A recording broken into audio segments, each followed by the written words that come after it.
Hi guys. So today I just wanted to make a video, or I should say tonight, because it's the late hours and I haven't got the energy to make a big long video with a lot of talking and a lot of facts. And I like to share different reports and different studies I've seen. So you know what kind of content I like to do. No, today I'm just going to talk about interesting points that were brought up in my last live Q&A from Elena Bella 4413, who's slowly becoming a favorite of the channel and a very popular person in my in my live Q&As. Was an interesting joke going on with Rugby Jacqueline there. Dying to know the identity of Elena Bella. But no, Elena Bella 4413, some really good questions in there. So just thought I'd give you a shout out. Um, and maybe if you leave a comment to let us know your story or situation after this video, it's up to you. It's up to anybody whether they share their own experience or not. But I'm hoping that people will, when they hear what I say, they'll relate to it. It's just what I want to talk about. The questions you brought up around medications, are we fucked for life? And we didn't say, you said, are we doomed for life? But talking about autism, late diagnosis, problems in school, trying to fit in, struggling to get by, and um, doctors not listening. It's a big one, a real pet peeve of mine, and really drives me mental because they say just talk, or just do what you have to do to stay well, and talking got me through. Which isn't always the case, And the fact is, there's a lot of people nowadays who are saying, I'm sad, therefore I must have depression. And what that does then is that means depression is a word that pisses people off, because I get pissed off when I hear it because I don't believe it sometimes when people say it. And I also think, could everyone be a little depressed? Do you know what I mean? And I don't mind the wet hair, I'm just out in the shower and was playing five-a-side football, which was difficult to say the least. That's something as well, that I've noticed. So that's just kind of getting me onto the points that I want to get onto. So I don't want this to be a miserable channel. I don't want to be a channel where I'm always complaining and moaning about things, because there's a lot of good things in my life, 100%. And like Greg Belt said that he lives for my videos, and Greg, hope your brother's all right. Hope you're all right, first and foremost. You can't look after anyone until you look after yourself. I know you'll probably watch this and leave an interesting comment, and I really do appreciate all your support.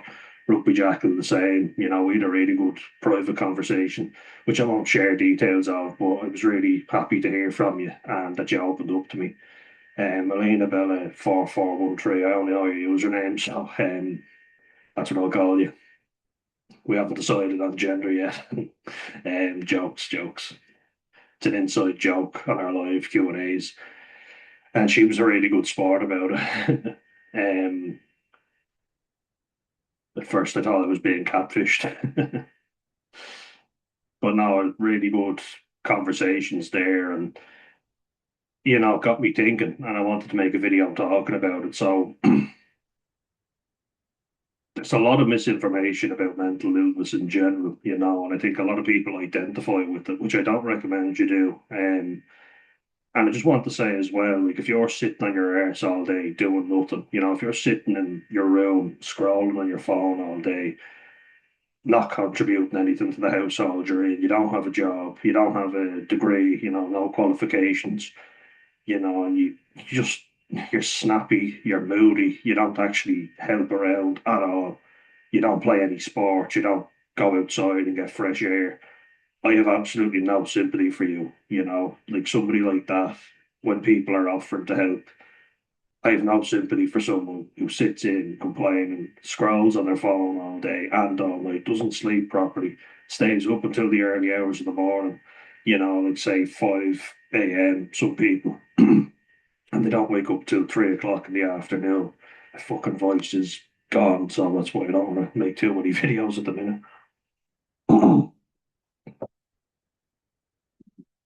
A wonderful side effect of the wonderful drugs I'm on, which yeah, I could talk for Ireland about that, and I will. I'm going to make more videos about that. Boy, I want to get off these fucking SSRIs as soon as possible. They're driving me insane, to be perfectly honest with you. But getting back to what I was talking about, if you're not listening to people, you're not taking advice, you're not exercising, you're not getting out in the sunlight, you're not. And look, I know in Ireland we don't get an awful lot. In Ireland, we don't get enough vitamin D. If anyone in Ireland will know those ads, Rugby Jackal, you'll know. That's why we drink so much milk. Good for the bones. But I've shown you how miserable some of the weather has been. December, January. At the start of January, it was actually amazing, and I was showing you that. Like the frost was on the ground, but the sun was out, and that's all I need. People talk about seasonal affective disorder. Sad, very, very fitting title. But people from say Poland or countries that get really severe snow, people were saying, "Oh, in Ireland the weather's mild. It doesn't really get that bad." Take a look; it gets fucking miserable here. I've seen like Poland, yeah, it gets intense snow, and that can be very. I imagine it's very bad for the mental health, but in Ireland when it's a miserable wet Angela's Ashes day, I call it.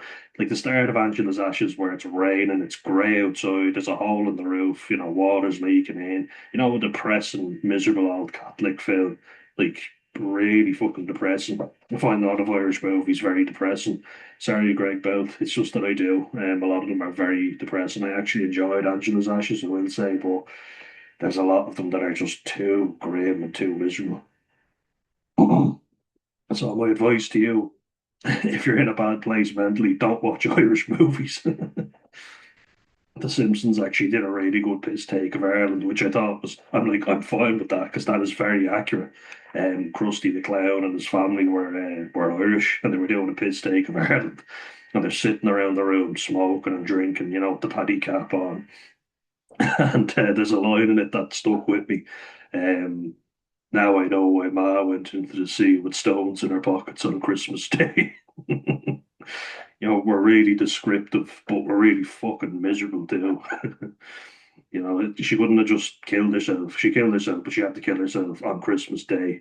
And Angela's Ashes, they said we were the first family to see the back of the Empire State Building or something like that anyway. The first family to be heading away from the Empire State Building because obviously a lot of families settled in the Northeast, New York being a highly Irish populated spot. But Greg Belt was saying that Maine and Oregon are quite highly populated, and Washington State, of course, where our very own Greg Belt is from. But kind of what I'm getting at there is there's an inherently miserable thing about Irish people that I've noticed, and I love Ireland, but I do think we're an awful miserable bunch. I have to say, there's a lot of miserable Irish people.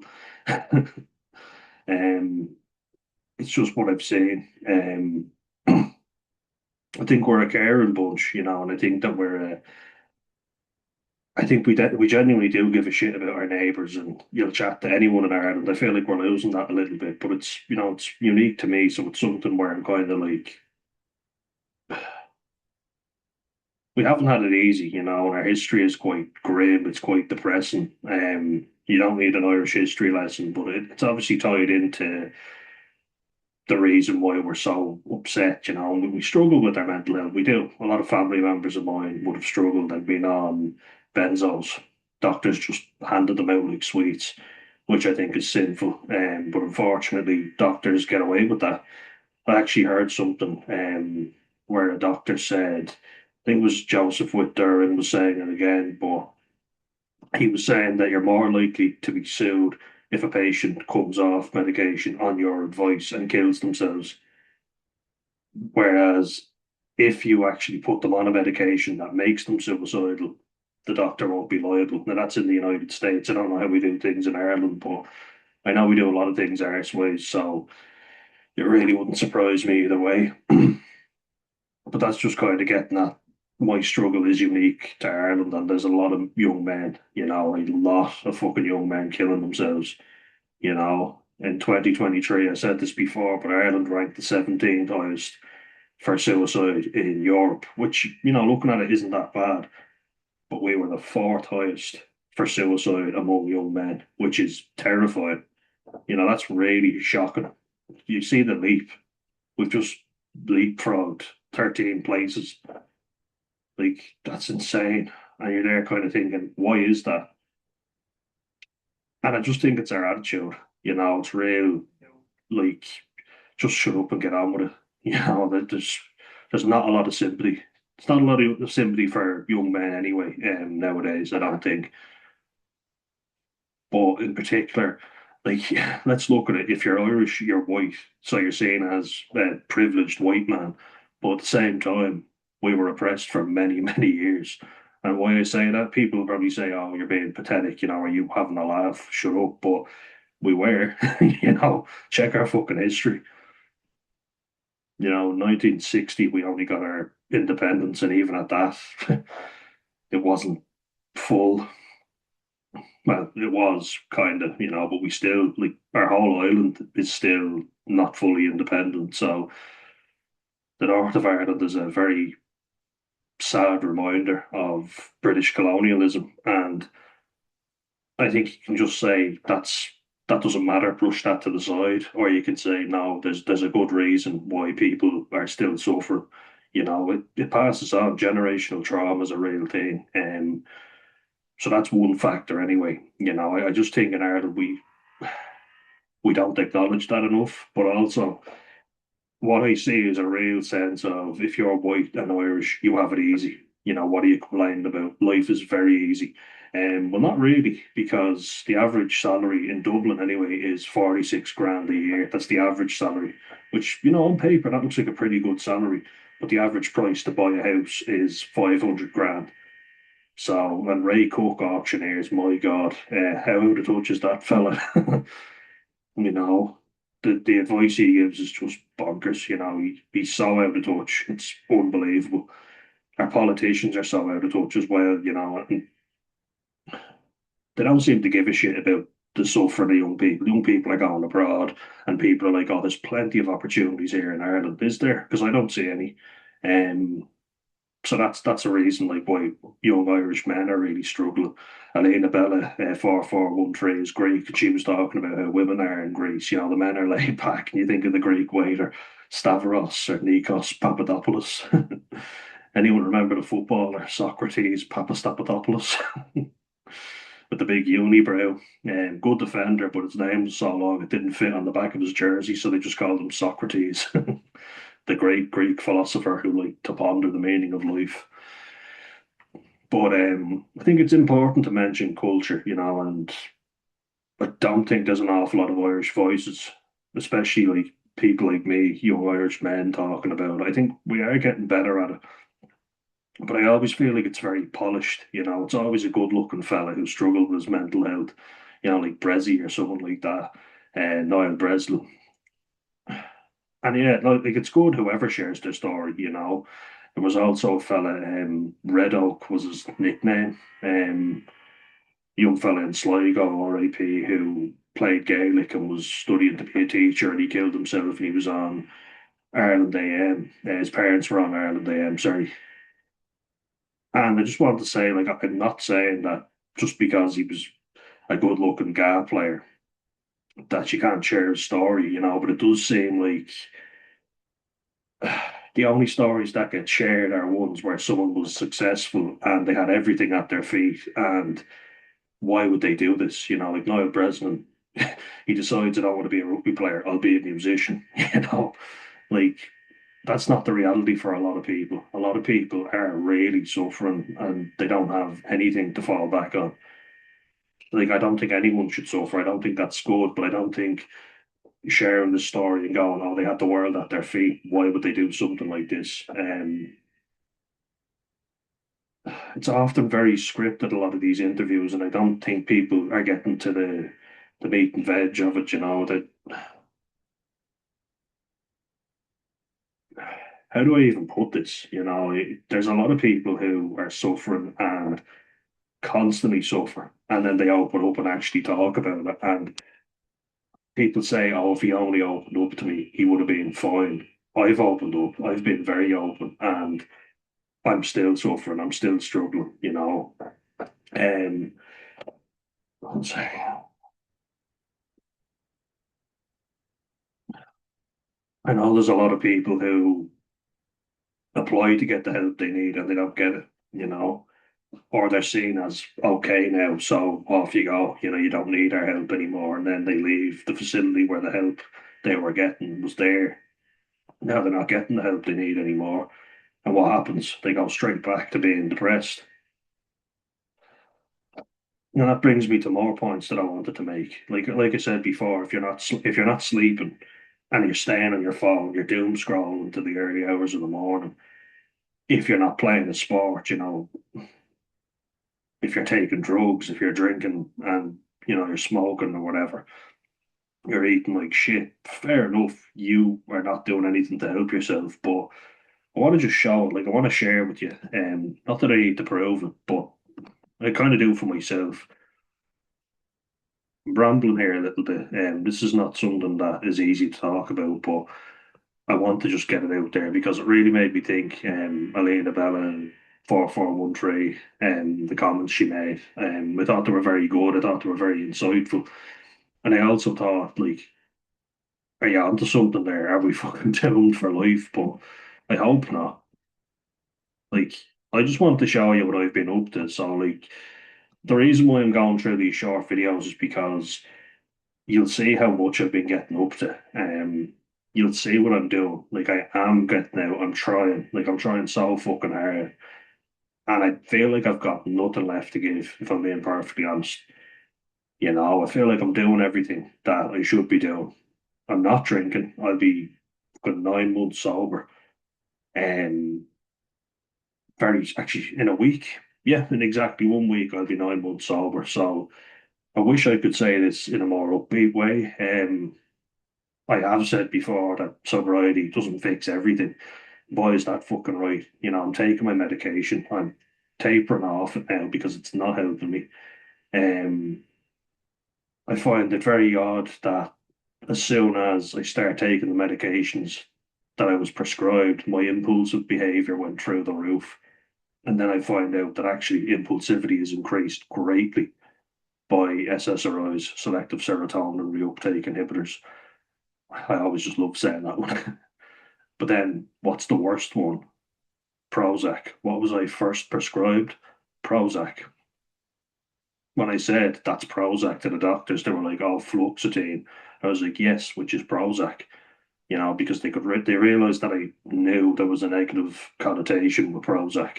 If I'd known that fluoxetine was Prozac at first, I would have never taken it because I'd heard horror stories about it. I don't like really using this phrase, but when I was younger, like a young teenager, I was, I say I was such a virgin, in the way that all I really did was go to school, go training, and then eventually started going to the gym. Like I really did nothing except train, exercise, played with my mates a little bit. Go out for a little play with your mates there. Feel like a little kid saying that. But I didn't do a whole lot. Like I wasn't into drugs like other kids were. Like I thought I was very young, starting drinking at 14 or 15. Some of the lads that I was in school would start drinking at 11 or 12. You know, they'd already been exposed to serious class A drugs at about 13, even younger than that, again, could have been 11 or 12. So when that is normalized to you, and then not only that, you're on a holiday, you don't want to drink. Like I didn't want to drink. I told my dad several times I didn't like the taste of beer. I didn't want beer, but he kept telling me to have one, have a drink with your old fella. I was like, fuck off. I don't want the fucking beer. And he kept telling me to have one. And I was like, all right, fine. Had one, then had another one. I was like, oh, I'm finally relaxed. And then he was telling me, oh, you need to stop. And I was like, you keep telling me I'll get you a beer, have a beer with me. I finally do it and I'm finally relaxed and I want more. Now you're telling me I can't have any more. Um, when the doctor's advice is useless, and I mean it was fucking useless. I'm calling it as I see it, and it was useless. I could have been helped. That's what really pisses me off. I feel like bursting into tears with this one. Because when I was younger, I really wanted to be a professional rugby player. I really wanted to do it. And I thought, I had what it takes. Um, Now, do I have an addictive personality? I think so, yeah, but I definitely think it was heightened with Prozac. I always trained, and I was never the fittest guy on the pitch, but fucking hell, I put in so much effort. And I'm playing five-a-side football. I just posted a video here, and I've been doing that every Monday. And I only missed like one Monday in the last couple of weeks, so it's so frustrating. Like one week, I'm running around the pitch and I'm scoring like 7 or 8 goals. You would think your fitness gets better. Tonight I was gassed, I was dying. I was sweating buckets and I could barely eat all day. My appetite's just been shit. So you do start eating tasty food. Like I love pastries, I love scones with jam because they're tasty and I can get them down me. Try eating a big bowl of granola or something. It's just too thick and heavy, like myself. But it's just so annoying. It's so frustrating because I could have been helped so much. There's an anxiety group that I've been going to for the last 6 weeks, and I'm the only person in the whole thing that's shown up every single week for every single session. And that's not blowing my own trumpet or anything, but I'm doing that. I was given dialectical behavioral therapy. I never missed a session. I don't. I think I might have missed one actually. I tell a lie because I forgot that it was on because I had a lot of stuff on that week. But I went. I went every single week. I think I might have gone to every one. I know for compassion focused therapy, I never missed a session. I went every single week. Met a great group through that with Shane and Isabel, and then Fergal as well. I hope you're doing well, mate. I was actually talking to Shane on me the other day, and they're great people. I get on so well with them. But geez, tonight on one second I was like Cristiano Ronaldo, then the next I was like Fat Ronaldo, who was a great player in his day. It's just that when he went towards the end of his career, he certainly wasn't. He was overweight and couldn't run like he used to. Ronaldo with the little tuft on the front of his head like Joe Malone had. But just for anyone who wants to say that I'm not doing enough, that I'm being lazy, I just want to show you some of my shorts over the last, and I don't mean short shorts, I mean YouTube shorts. Just what I've been getting up to. So this is only tonight, you know. Song two, what a tune.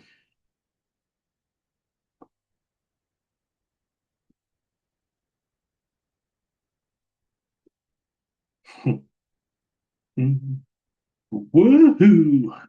I love that part.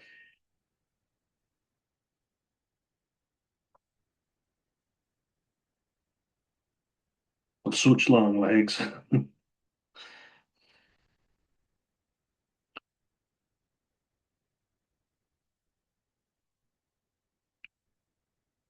Then walking with Alfie always. He decides when it's time to go back. This was only today as well, and run around in the garden. That's another thing though, like I've been doing up the grass. You can see that it's all been done up. I have to go over it again, but I was out cutting it, giving Alf a bit of my wellness therapy pet. Really good song, this Odd Beholder, Landscape Escape. Really good song. So chilled out and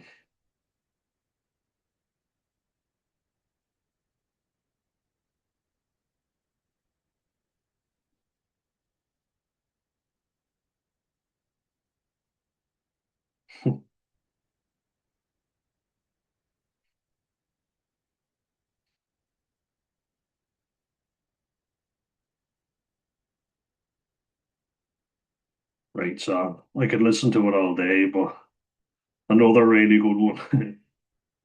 Future Islands are one hell of a band, really good. I love this song. Seasons, great song.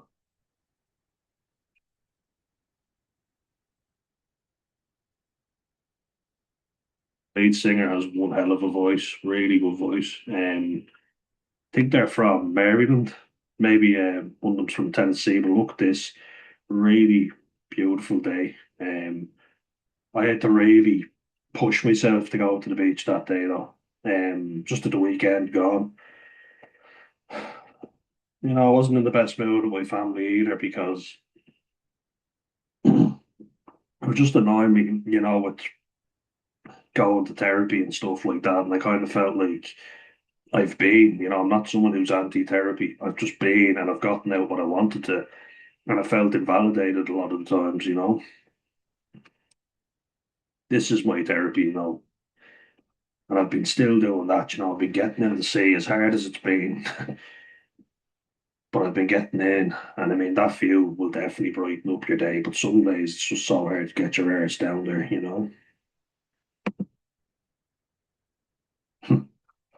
I've used this song so many times for my shorts.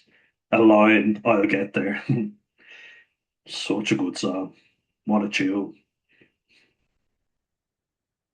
Just automatically makes me relaxed.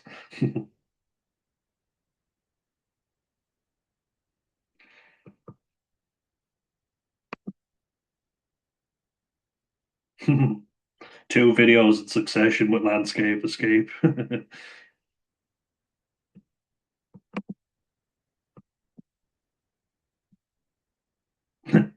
and Seasons.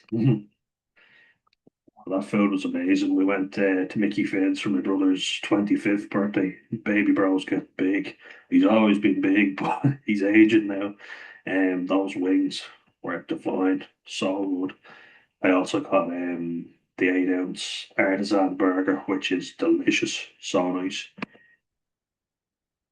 Brownie for dessert. So you just see like how often I am getting in for a swim as well. There's my little process of just getting under. So I kind of crouch down, gradual exposure therapy, and Alfie's watching me by the shore. Wasn't the best day that day, but still getting down, still getting to the beach.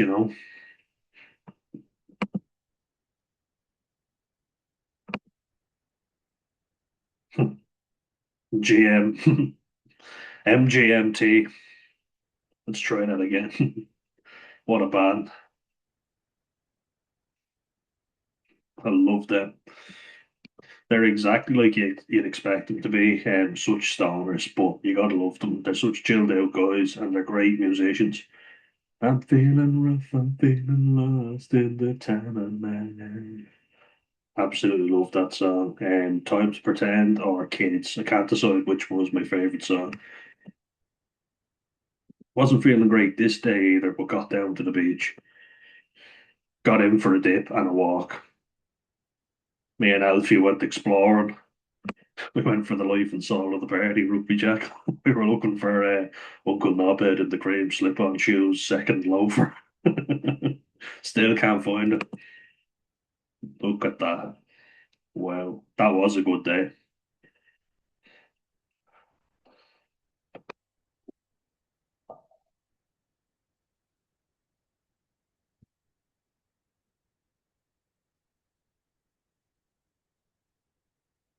So you can see the sun's poking its head out, but that's quite a cloudy day. Not very nice.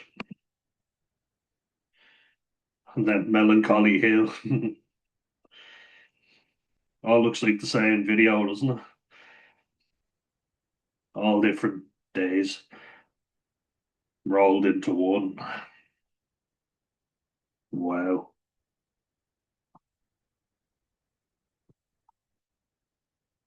I always found it funny that they call that song Melancholy Hill because it always makes me happy. There's nothing melancholic about it, as they say here. I love Melancholy Hill. I love the Gorillas as well. I love them and Albarn. I went to see Blur. I've never actually been to see the Gorillas. I must go and see them. They've been my favourite band for years. And I want to get back to listening to their stuff. It's like a frothy point, that isn't it? I shouldn't be thinking about that, but maybe Willy Wonka's Chocolate River. They poison in the Chocolate River, I wonder. There's Rob Kearney. Me and Alfie go out exploring. Same one.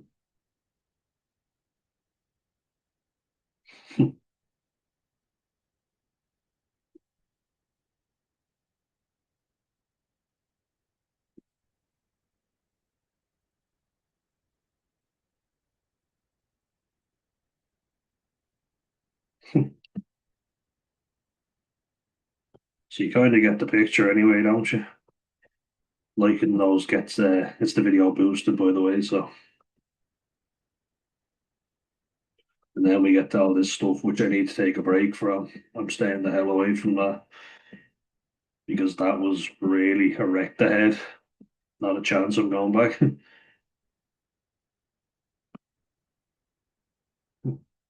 There we go. More MGMT. I loved them. Such a good band.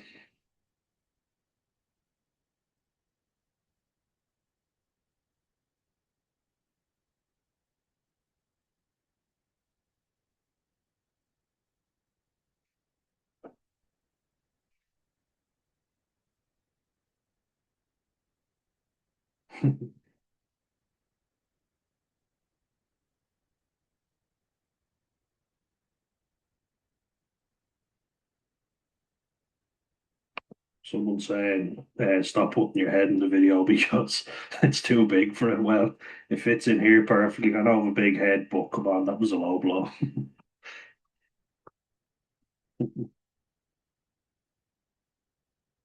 So, like, that wasn't a very nice day. Grey, cloudy, but getting down to the beach, using the nature that you have at your disposal is the main thing. You can see that I'm doing stuff, is the point that I'm getting at here. And just an RIP to all the fishermen that we commemorate that lost their life off the coast of Wales. Just thought it was a nice moment. Nice to see a tricolour for once. And then my wellness tool, Alfie, the Cheerio eating dog. Yeah, he loves them. And then that's something as well that I've had to change.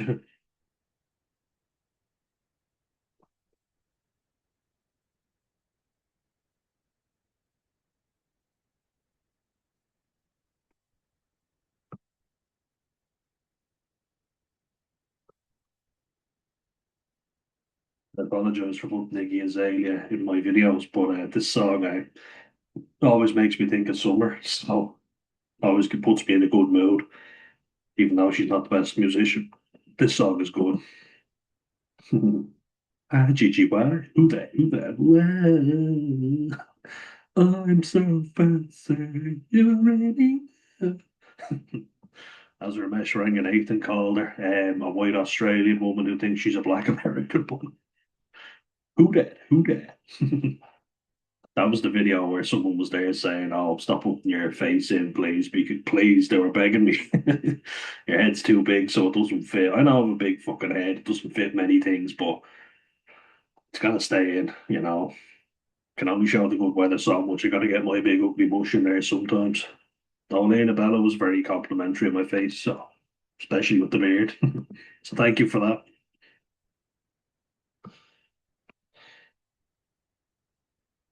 There's another great Gorillaz song, a newer one as well. The weather was beautiful. Only about over a week ago, it was really nice, and now it's gone Baltic outside again. It was such a nice evening.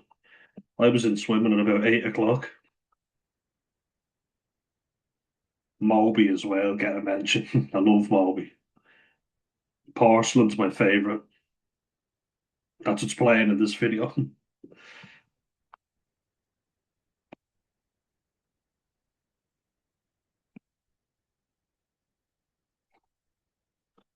Of course, Peter Bjorn and folks that young folks is a really good song. I love young folks. I was wondering to Peter, John, and Bjorn. Isn't that what they're called? I'm not sure. Have a look. Um, Peter, John, and Bjorn. Yeah, Peter, John.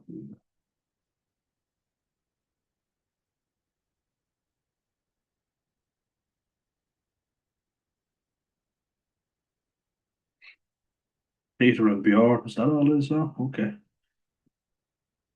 Yeah, I was looking up, it was interesting.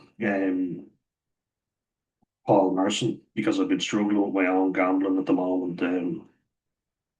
It's not gotten completely out of hand, but it's something I want to keep an eye on, and I'll make a video on that because it's something I think there's a fair warning there for a lot of people how easy it can happen.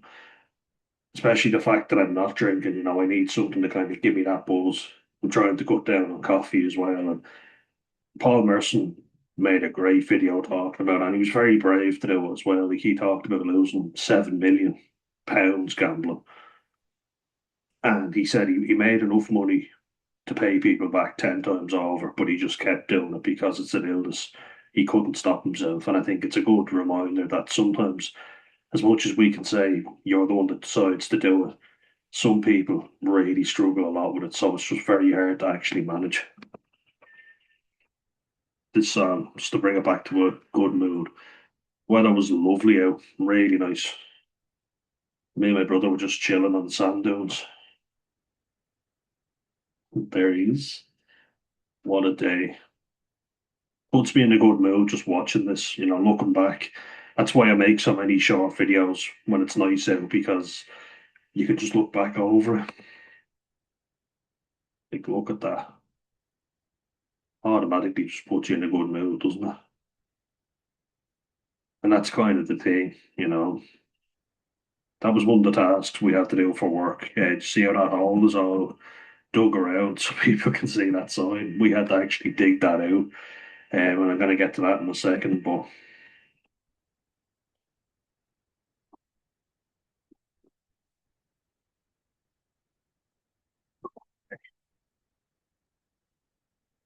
bit of milky chance.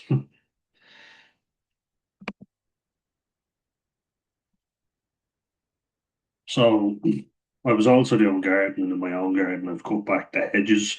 I was out with the strimmer doing a lot of the grass around here because on the verges it gets really bad. It's a nightmare to get rid of. If anyone has any tips, Greg, you love your garden. Please, any tips you have for getting rid of weeds all around the verge? Because I've cut back and trimmed a lot of it. That's trimming, by the way. I cut back and trimmed a lot of that, so I've done that. Cut the grass, have to do the mound though. This mound is a nightmare to cut. Then we get the auto mower out, which will just mulch up all the grass. It keeps it nice and even. But for the first few cuts, you have to use a petrol mower. It kind of works better because the petrol mower doesn't get burnt out. And we also get to use the robotic lawnmower, which then doesn't have too much work to do because if that has too much mulching to do, that burns that out too. So, it kind of works out for the best. You get the best life out of both. I think it's me with the visor, my big head was really stuffed into it. I kept trying, like when I was putting the visor together, I had to actually put the whole thing together myself, and my head's too big for it, so I have to really shove it on and I have to take bits out of it, which is probably why it looked a bit awkward. I also had to get the ear protectors on, so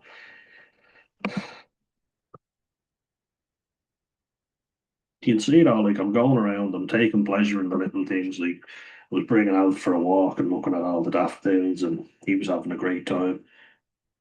I'm trying to get pleasure in the little things as much as I can because God knows there's enough really bad things going on at the minute. You got to get joy in the little things.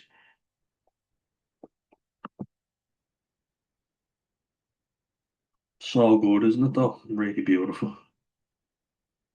It does definitely make me feel better. It's little things that you have to do.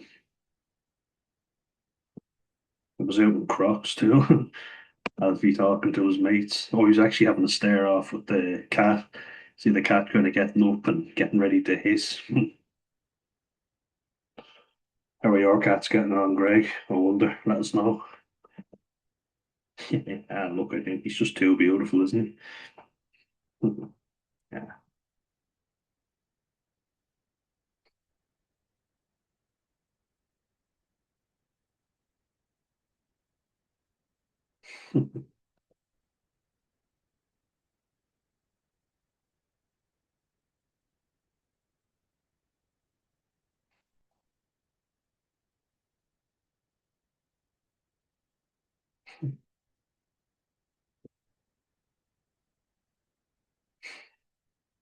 Vangelis Ask the Mountains, another great, great song.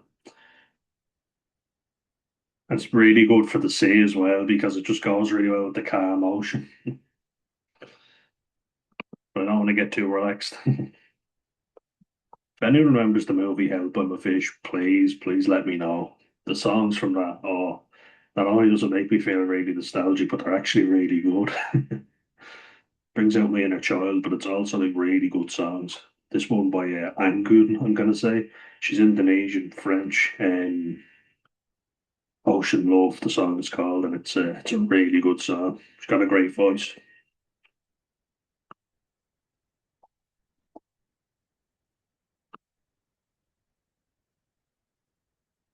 Songs are too relaxing though. I won't get to the point I want to make if I listen to too many of them. You can see like I'm out in nature, I'm doing things that I need to do to stay well. When it's not nice outside, that's difficult. And the last week or so was again gone back to wintry outside. Me, sunshine, sunshine by Teeks.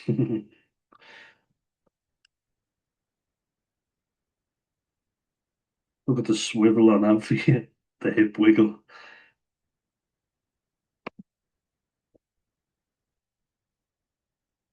Having a stare off. Look at him, such a beautiful boy.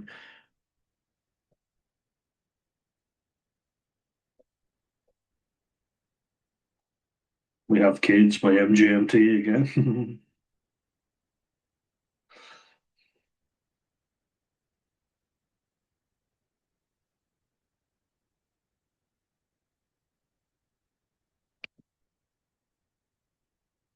More sunflower. Daffodils, pardon me. Did see a lot of sunflowers in a field and it was beautiful. I love sunflowers. Greg, you never asked what my favorite flowers were. My favorite flowers are sunflowers. My mom's are like, she was very difficult to pin down because she was like, I like yellow roses, but depends on if you're getting a bouquet. Then she likes geraniums or hyacinths. So then this is something I really just wanted to get to why I've left the job that I was at. The pay wasn't great for one. You can see the work I did here on this hall. So that's what it looked like when we finished. When I finished, the other lad didn't do a whole lot with it. To be perfectly honest, he did other ones now, but this one took forever. This is what it did look like. That's after me putting 6 buckets of sand and like 5 buckets of gravel on it just to fill it in. It took forever.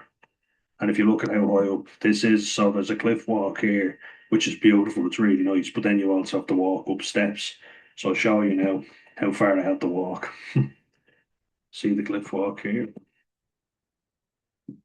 And then someone left me a comment on this.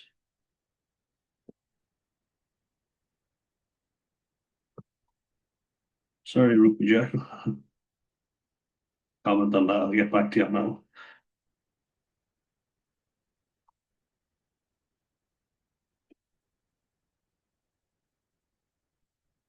I was just talking to someone in the background.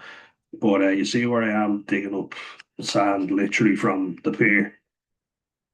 So where I am in that bucket, that's a big bucket, by the way. And I'm a big guy, so like I can carry a fair bit of weight. I carry myself around all day. See down here, and then we have to go all the way up. So that's where I was actually working. That's where I had to carry all the buckets, and I had to do that about 13 times with sand alone. Said it to the lad that I play five-a-side football with, and he said, "Fuck that, I wouldn't be caught dead doing that." And I was like, "You know what, you're right." And then picking up bags of dog shit and cigarette butts that people have thrown around. Look, some people do it, and fair play to them. It's a spot that I really love going to. And my brother made a good point. You don't want to associate it with picking up other people's shit. Do enjoy a bit of streaming now. I don't mind doing a bit of that. That's the fun part of the job.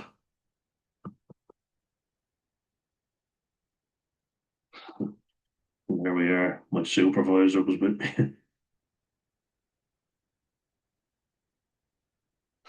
That's what we were doing, throwing that shit into the hole all day. It's Alex. Right, so you kind of get the point anyway. I don't think I need to go into much more about that. The reason I'm sharing them is because when people say you're not doing enough to look after yourself, I show them that and say I'm doing plenty. That's only in March, all that stuff that I'm showing you. And when you are doing everything in your power, it's very upsetting and demoralizing when you're still feeling like shit. And I get you will have days that are bad, but I'm not drinking, not smoking. I'm cutting down on fizzy drinks. Today was the first time I've had Pepsi in about a week, over a week. And I'm bad for fizzy drinks, so I really need to watch them. But I'm cutting down. Only had 2 cups of coffee today, which is very unlike me. I love my coffee. I'm having a decaf now because I love the taste. So that's a piece of advice for you. If you're drinking too much caffeine and you love your coffee, get decaf because then at night time you might be like, oh, I love a cup of coffee. But instead of having caffeinated, you're having decaf. But it is fucking frustrating, because I'm not drinking, I'm not smoking, I'm not taking any drugs. Um, the reason I started gambling is purely to get a buzz. I look forward to the excitement of winning or losing. Obviously, winning is nice. You want to win, but you lose way more times than you win, which I will show you in a video. And it's worrying. It's something I need to get a hold of now and get on top of because it can get out of hand so quick. But yeah, I guess I just stopped caring about it because life has been pretty fucking dull. The weather was good the last week or so, and it's been a bit hit and miss since. But we had a very miserable January, apart from the first week. February was depressing as well, to be perfectly honest. When I'm down on the beach, with a bag of shit blowing in the wind, trying to keep a hold of it and stop everything falling out of it. It's demoralizing, picking up other people's bags of dog shit and breaking your back carrying buckets of sand and gravel. I'd rather do that, honestly, than pick up all the shit than, be going around with a litter picker scooping up cigarette butts or whatever. But it's still backbreaking, and my back was killing me in the morning time. I was saying to myself, well, look, you got to get up early in the mornings. If you want to go back into full-time employment, you've got to get up early. And I was like, yeah, fair enough. But when you wake up every morning and you feel worse than you did the previous day, and then you feel worse and worse, you're kind of there saying to yourself, when does it fucking end? I've been exhausted the last few days. This isn't the woe was me pity party. I think if you are not doing what you have to do to mind yourself, then fair enough. You don't deserve much sympathy, in my opinion. But if you are trying and genuinely getting your arse out of bed, and if you've gone to work, you've done a difficult job, you're struggling, and you're really struggling, you have my deepest sympathies, like genuinely, or empathies, because I can empathize with that. I always say sympathy is when you don't understand, but you can put yourself in, or you feel for the person. Empathy is when you actually understand the situation and can put yourself in that situation. And Elena Bella 4413 calling your name out because I hope you're watching this. This video is for you because you really struck a chord with me, and I kind of thought to myself, she brings up a lot of valid points, and I want to kind of make this in a proper video. I also really enjoy my live videos, guys. We're doing a lot of really good stuff on them. People are chiming in, having a great conversation there, and I'm really glad that I started doing it. I'm going to keep doing it every week, and I'll post the links. I'll try and give 2 days' notice if I can, but people are still coming to them, so I'm really happy with that. But I'll always post at least a couple of hours before I'm about to do it, so I'll give you a notice. Otherwise, I just won't do it. I won't just go live randomly because I think that's bad. You don't give people a proper opportunity to join and be a part of it. And if people can't make it for the whole thing and they only pop in to say hello, perfectly fine with that. But yeah, we were having a great conversation, and when you're waking up miserable every morning and you just dread getting up and going in, like I've done that. I've done that so many times, and I've never been a morning person. I've always hated the mornings. I've always found them extremely difficult because I've been such an anxious kid. I was anxious all day. I couldn't wind down. I couldn't get to sleep properly. I never slept the full night through. So exercising was a good way of burning off excess energy. And I did think, doing manual stuff, getting out in the garden, which I've been doing. I felt like shit yesterday, so didn't really want to go anywhere. I try and bring Alf on a walk every day. That's kind of something that I do, and it's a ritual. Very rare that I won't get at least one walk with Alf in the day. And if he doesn't get one with me, he'll get one with my dad and my brother. But I'm usually the one that brings him. I bring him for a lot of walks, and I love it, because I love seeing his big happy head. Who doesn't? Everybody loves it. You'd have to be a psychopath not to. But I thought, well, I'll do something productive. I'll cut the grass. So I cut the entire garden except for the mound. Have to get to the mound. I fixed up the robotic lawnmower so that that was working. Painted the fence with creosote so that it's unwarped or, better weather protection. And it's really good. I highly recommend creosote, but take care with your pets. It's toxic to humans and animals. So do not let your pets out if you're creosote and anything because it's very toxic. At least when it's wet, when it's dry, it's okay, but let it dry in before you let your pets out because if they eat that, they're a goner. Um, and with retrievers and Labradors, they eat most things, so you got to be very careful.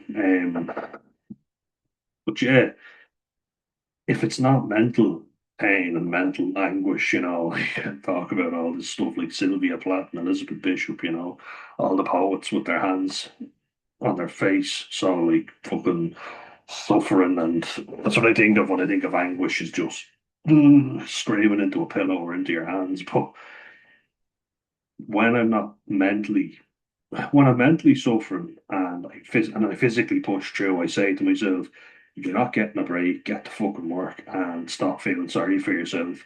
You know what ends up happening? I get physical pain. My fucking lower back was killing me after carrying all those buckets of sand up, but I wanted to do the job right, and I did it, and I pushed through, even though my back was killing me. I've done that with a lot of things, and I was told I have a pre-herniated disc or a minor hernia, which could be a lot worse if I don't take it easy. So I'm not risking that happening. It started kind of feeling pain in my lower abdomen. So yeah, it's something I'm worried about. I don't want to fuck myself up for life with stupid stuff that I do when I'm younger. I've done manual work before, and I've done the shittiest jobs you can imagine while going to college, while trying to keep up with a social life, while training, while going to the gym, while doing all these things people tell you should be doing. The point that I'm getting at here is it didn't help me at all. It was a recipe for disaster. I was inevitably going to break down, and I did. I did everything everybody told me. I'd stopped feeling sorry for myself. I just gave myself a kick up the arse and I got on with everything. And that didn't work, you know. What actually did help me was being easy on myself, saying instead of doing a massive big long run every day, walk and play a bit of football, cycle, which I've been doing, sea swim, and when you're not making progress in football, you kind of feel like because a lot of the lads that I play with are older than me. They're not ancient, but I'd be one of the younger lads there. Like I do run around a fair bit, but if I make a big run and I sprint, I have to take a lot of air into me because I just got a twitch there and my nose got an itch. I'm just not able to do anymore. It's enough for me right now, and I'm exhausted after it. But it's a good run around. It's a good sweat. But I wish I was getting more progress from it. And it's not like I'm sitting on my arse doing nothing. I'm trying so fucking hard. I'm taking the medication, which doctors seem to swear by. I'm exercising. I'm trying to eat better. I'm trying to eat fiber, but that is so hard to get down me. I just feel sick when I'm eating it. I feel like it's stuck in the back of my throat and won't go into my stomach. And when it's in my stomach, it feels like it's just sitting there all day, like it's not being digested properly. Do you ever get that feeling? trying to eat as much fruit and veg as I can. You know, if I'm in the car, I'll bring an orange and a banana with me so I can just eat them, you know, not even think about it. I bring them with me so I can just eat them while I'm out and about, you know. I'm trying to, but you have to consciously make that effort, you know. It's very tiring even just to make food for myself sometimes. That's the God's honest truth, you know. I know that sounds like woe is me and all that, but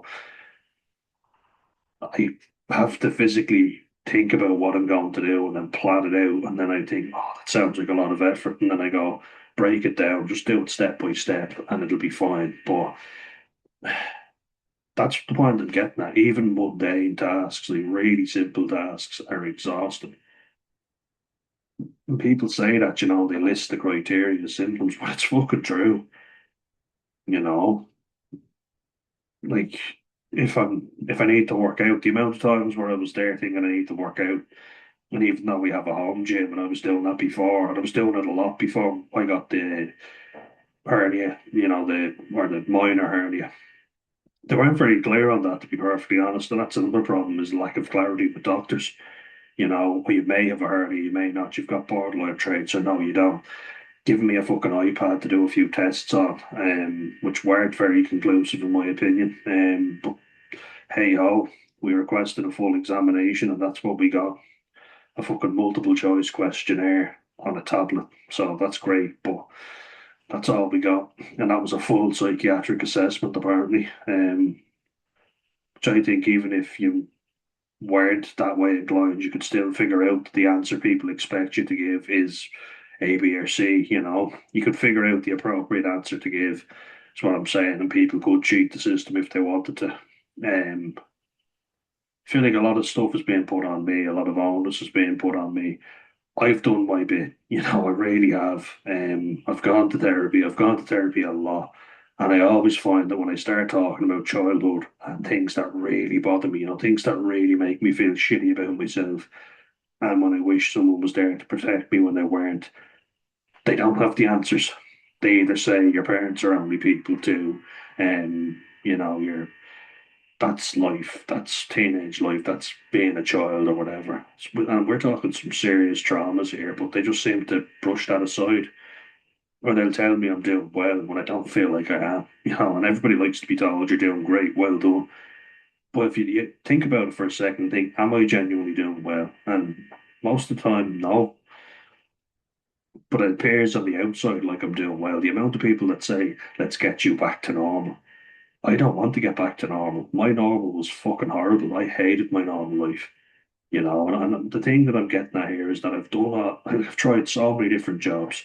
I've been in and out of so many different jobs, and I've stuck with them. I felt unrewarded by them. I felt like I wasn't making any progress. I felt like people have so many fucking cliques and different groups, and you know, being autistic, having a heightened sensory system, then being depressed, you know what I mean?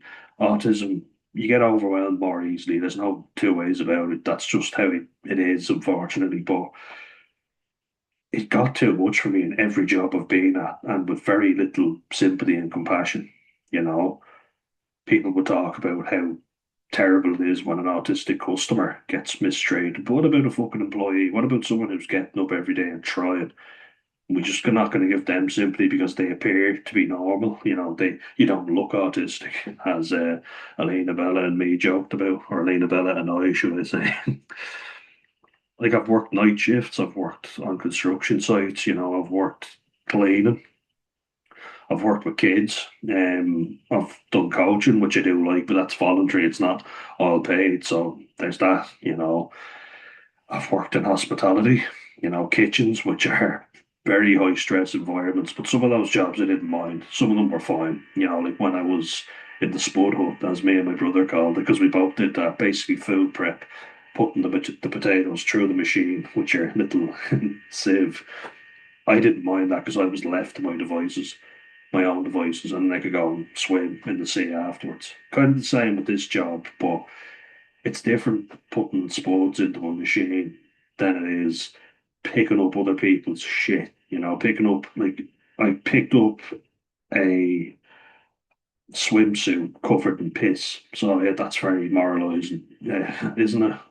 Moralizing, is that a word? I know demoralizing is, but yeah, we'll say it anyway. We'll make it up. swimsuits and bikinis that disgusting women have thrown away. And people always blame young fellas and men for being disgusting. Female bathrooms are 10 times worse than male bathrooms. I'll tell you that for nothing. And people are always shocked and like, oh, if the females is this bad, I wonder what the males is like. It's worse. Female bathrooms are fucking disgusting and disgraceful as well. My brother cleaned bathrooms more than me, and you find pregnancy tests and used tampons on the floor. It was fucking disgusting. But it's demoralizing too, having to do that kind of work. Having like I put up a video where I was joking and see if I can find it, will I? Just to show you. Because I just want you to kind of see what I was doing. Just go back. Oh, and since making this video, I've gotten to 1,350K. Well, thank you very much to whoever's subscribed and welcome to the channel. Scroll through this now. You could see, yeah, staying away from the David Demar stuff. Don't worry, that's done now. So, really happy to be done with all that. It was put me in a bad way, to be honest with you. It's still a bit wet. Had to give it a good wash. Got to take care of your beard and maintain it, keep it nice. I'm enjoying the beard though. I don't want to get rid of it just yet. See there, football, more football. Finding propane canisters and everything, more football. Yeah, like look at what I found. It's mad. This bag was full of rope, shit. It's insane the stuff you find.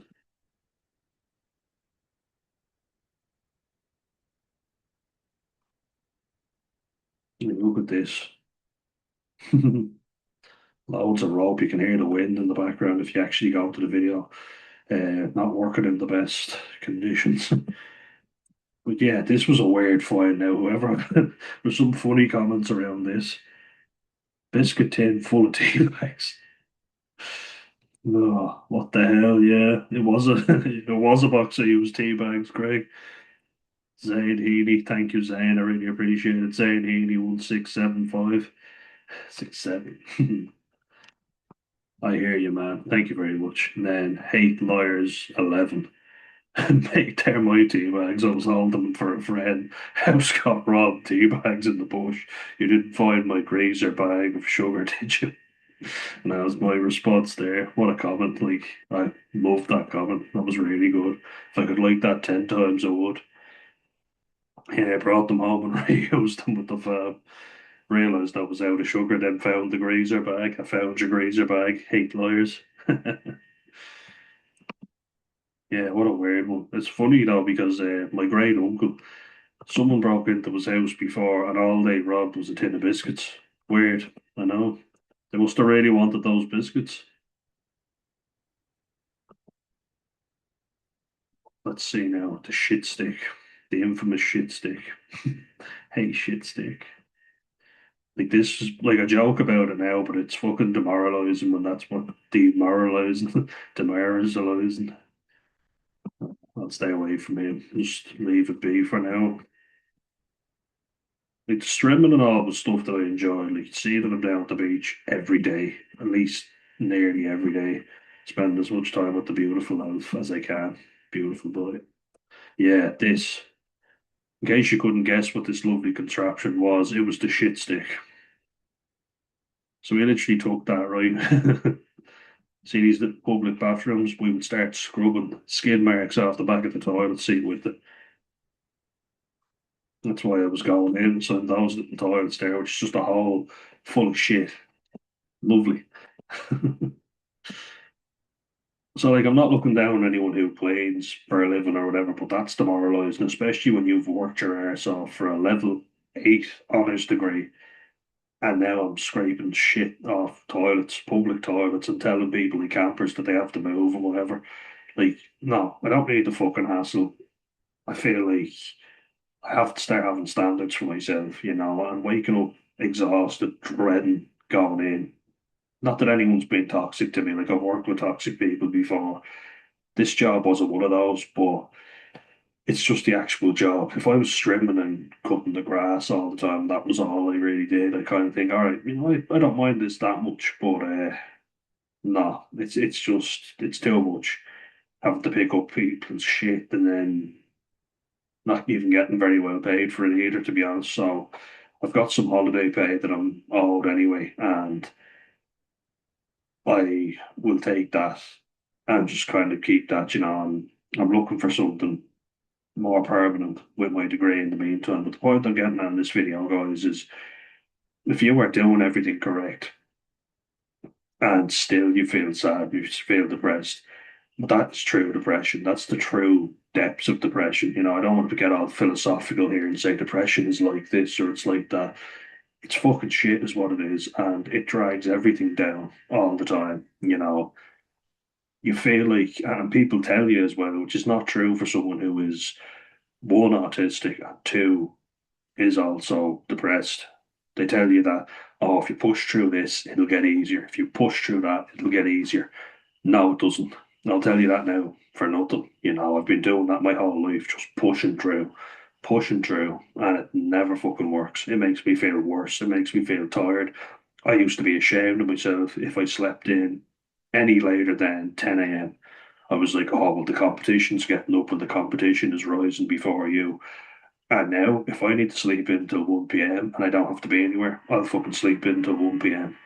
I don't beat myself up over that because I need that rest. And I tell you, some of these days I sleep in till that time because I am fucking exhausted. To tell you the God's honest truth. And that is depression 101. And when you're autistic, you also have to deal with burnout, which involves simply dealing with people, getting up, trying to navigate life in a noisy, crowded world, which seems to be getting more and more ignorant. And that's another reason hearing the people bitching about me behind my back definitely wasn't the only reason, but it's another reason why I kind of feel a bit like I don't want to be around Cahor, or down there when they're around. I just don't want to see them, I don't want them bullshitting or pretending like they're my friend just because I confronted them about something. Um, yeah, it's just there's a whole heap of reasons, but I'm also just I need my sleep, I need my rest, and if I have to lie on in the morning, so be it. I'm not beating myself up. I've done that my whole life. I felt shit about myself my whole life. I'm just taking it easy because I have tried the other way and that does not work either. But I get out, I get on my walks, I exercise. Lena Bella 4413, keep saying your name just so that you are aware that I'm talking to you. When you asked, do I play sport, and I played rugby since I was seven, all the way to March, late March last year. It's just been hard, it's been really hard to keep going. I just kept playing every game I was told to play. I should have been put in the under 20s team. I was only 18 out of school. I should have been told, here's the under 20s, you're playing with them, and that's it. But I was asked to play for every fucking team there, and you're just expected to show up. And then when I said I'm falling behind in college, I'm failing my exams, people said to me, skip the lectures, you don't need them, skip the lectures. Doesn't matter if you fail an exam here or there, you can always repeat. I thought, no, I'm being offered a chance to get a free university education. I'm not passing that up to play a fucking rugby game, which is not going to give me anything. Lots of people promised me the world. I was promised scholarships, I was promised opportunities with Leinster or whatever, and nothing ever happened with that. I put in a lot of effort for fuck all, absolutely nothing. And I got my degree, I worked really hard for that. I sacrificed some of my physical health because I stopped training and I stopped playing rugby, which was hard for me to do, but I stopped doing it because I thought I need to get my degree. That's my goal, not playing for some team on a Saturday or a Sunday. I don't care about that. It stopped being enjoyable a long time ago, and that's why I finally quit. I packed it in. I kept playing even though I hated it. I dreaded playing the games during the week and at the weekend, but I kept doing it anyway because people kept telling me how good I was and kept praising me, and I craved their admiration. Everybody else's opinion meant so much to me. But it was fucking exhausting. It wore me out. It didn't make me feel good. And I had to just keep doing it every week. So I'm not doing it anymore. I'm not putting myself out for people because a lot of people don't put themselves out for you. And the more you offer, the more you do, the more people expect. I was only saying again in my live chat to Alina Bella, 4413. Again, we're talking to you, but an Olympic weightlifting group chat, and I was asked by, well, I wasn't asked, I was told that we needed to attend an annual general meeting, the AGM for the weightlifting club, and could I make it? And I said, I might be able to make it, but I'm not sure yet because I had my fourth year project, which was the big project that decided whether I graduated and actually got my fucking degree in my hand, which I did, thankfully. That was whether I got the degree or not. So I was saying to him I had to meet my project supervisor. And he said, okay, well, please try to make it because it's very important and we need to know. And I was like, yeah, okay, fair enough. But I've got a lot of classes on, I've got a lot of lectures.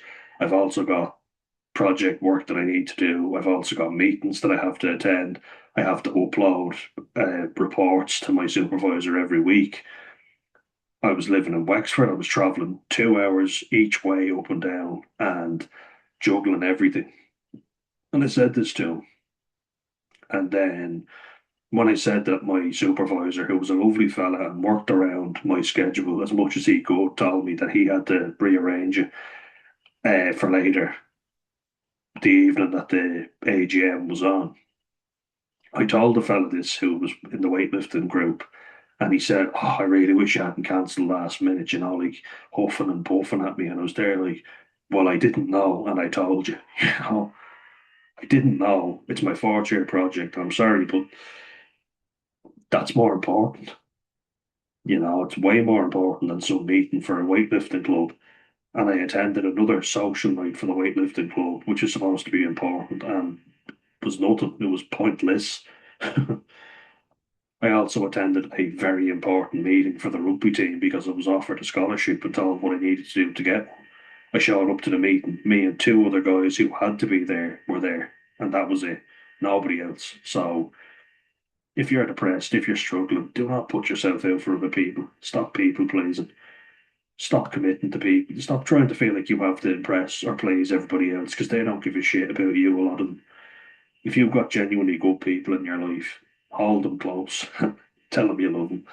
Um, I know this might sound harsh, but it's from lived experience. I was all about, be nice to people, they'll be nice to you. No, that's not the fucking case. Mind yourself first. I'm fucking very tired most days. You know, I have less and less sympathy for people who take out their anger on me when they're having a bad day because it's like, I don't give a fuck. I didn't cause your bad day, you know, and people seem to use it as an excuse to take out their anger on you, which they've no right to do. Um, I'm struggling. I'm really struggling, and I try my best to hold it all together every fucking day. And I'm taking it easy for myself. I'm not committing to things. The more you commit to stuff, the more people expect. And if you're not in a good way and you can't, like I was bound to collapse. It was only a matter of time before I did it. And it wasn't worth it what I was doing. Not at all. What I wish I had done was say, I want to play under 20s rugby and that's it. Take a break from it. Or taking a break straight after school and stop playing for a little bit because it was too much. And when you're doing everything you can and still you feel like shit, it's a real kick in the teeth. And I'm not here necessarily to offer a lot of advice, but I'm just here to say, I get you.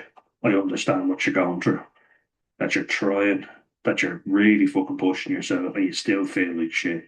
So this is a message to people who are depressed but are trying their fucking hardest just to stay sane every day, whether you're autistic or not. I mean, I am, but if you're just going through depression, I understand as well. And I say just going through, but it's not just that. It's the fact that people have said so much about it and said, I'm sad, I must be depressed. I took a few antidepressants and I was fine, I was cured. Well, for you, but it doesn't work like that for people who are really, really depressed, like really suffering every day with it. And it doesn't just go away either. Unfortunately. As I say, I'm not here to lie to you. I'm not here to offer a lot of advice. I'm just here to say I get you, I understand. And the best advice I could give is trust your gut instinct. We've more neurons in our gut, our neurotransmitters in our gut than we do in our brain. So when you get that gut feeling about something, trust that there's a reason you're getting it, you know. That's why you feel sick to your stomach, as we say, or you feel like butterflies in your stomach because we've got more neurotransmitters there. So if you feel like something is not benefiting you, you feel like shit, you feel miserable doing something, quit. I encourage you to actually take a step back from things and think about genuinely, what do I want to do? As my granddad used to say, one of the more useful things he said was, have a meeting with yourself. He talked all the shite, but he also made sense with that one. And as Shakespeare said, so you know it's got to be true. To thine own self be true. And if Shakespeare said it, you know it's got to make sense. Even he was had a point back then. You know he was saying it back then. So I think there is some truth to it. A lot of people say that their number one regret is that they weren't more true to themselves. You know they didn't do what they felt they were passionate about. Right now, I don't know what that is. I am quite passionate about this channel, so I want to get as many videos out there as I can. But it's been tough. I wanted to just make this video. It's been longer as it always is than I expected, but I hope you appreciate it. I know you probably did. It's fucking tough. You know, it is tough. And you have my deepest sympathies if you're trying. You know, that's all you can do. And it's not easy because it feels like climbing a mountain and then it feels like climbing the same mountain again from the very bottom and then reaching the summit and then having to climb the same mountain again. There we go. I said I wasn't going to give a big analogy for it, but that's what it's like. You know, that relief when you reach the top. Harry, I have reached the top. Home Alone 2 quotes. Gotta love Daniel Stern. Hey, Mott. Joe Pesci as well. Hey, Mott. Where you at? What a guy. Little funny man. But yeah, that's what it feels like. You know, that relief when you reach the top. But then it feels like I have to go again and again. That's what I would say. You know, it feels like there's never any relief period. You feel like if you just keep pushing through, you'll get there, and then you don't. And it's like, I have to do more of this again. No fucking chance. You know, it's that's what it feels like. And it's nasty. But I hope in me, you have someone who gets you and understands what you're going through. Because, you know, this video's been longer than I expected it to be. But I feel like I had to get to all the points I wanted to get to. I wanted to also make the point that I am trying, that I'm getting out and doing stuff, and I still feel like I've got a mountain to climb and then another one after it, you know. It just feels like you've the weight of the world and more on your shoulders, you know, all the fucking time. And you feel guilty about the stupidest shit that nobody else even thinks about. You feel guilty on other people's behalf about stuff that they don't even bother to think about anymore. That's the reality of true depression. You know, and I'm not saying people can't be depressed for a short period, but I'm talking about the one you live with constantly, which I've been diagnosed with, by the way. So, not just saying mine's worse than yours. I'm saying no, I've been diagnosed with endogenous depression, which means that you have it for life. It's not going anywhere, and that's a fucking pisser. But it is what it is, and I'm trying to help you live the best life you can. You know, what works for somebody might not work for somebody else. But as long as you know you're trying, get out for a walk in nature. Go outside for like 30 minutes. Try to get out in nature.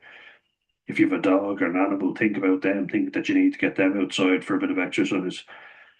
You know, work within reason. Do something around the house. You might feel better about yourself, you know, and watch my content. And if you got anything from this, I hope that you will leave a little comment in there and you'll like and subscribe. I always love hearing people's stories. I genuinely do. So please share your story, and I'll see you in the next one, guys. Slán go fóill, and I'll chat to you in the next one. I mean, we'll be going live again, hopefully this Thursday. All right, see you guys.